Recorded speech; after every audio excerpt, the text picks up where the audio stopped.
My name is Gabes. I'm a PhD student from the University of Regensburg and I'm working at the Otto von Guericke University of Magdeburg, Germany.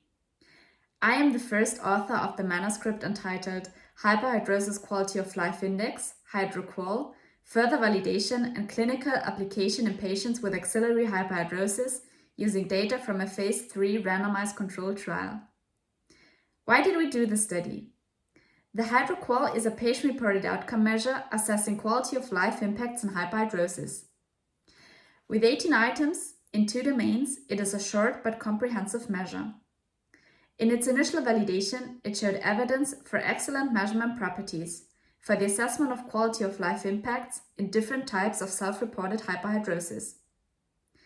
With this study, we aim to extend the initial validity evidence to patients with physician-confirmed primary axillary hyperhidrosis and to establish the minimal important difference, the MID, of the HidroQoL in this population. How did we do that? Patients with severe primary axillary hyperhidrosis were asked to complete the HidroQoL several times during a phase III randomized placebo-controlled clinical trial. They further completed the Hyperhidrosis Disease Severity Scale, abbreviated as HDSS, and the Dermatology Life Quality Index DLQI. In addition, their gravimetric sweat production was measured as an objective parameter.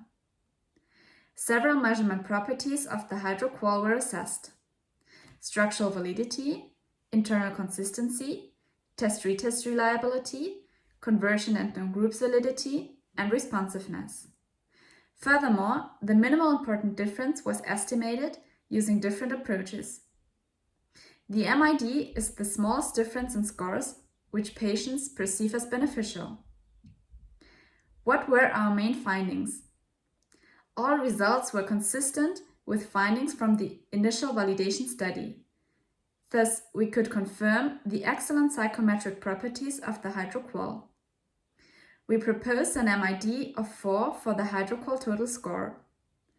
Our study showed that the HidroQoL can be used in randomized controlled trials for the assessment of quality of life impacts in primary axillary hyperhidrosis. It is ready to be used in clinical trials in primary axillary hyperhidrosis. The HidroQoL can be used to evaluate the effects of new treatments for axillary hyperhidrosis in clinical trials from the patient's perspective.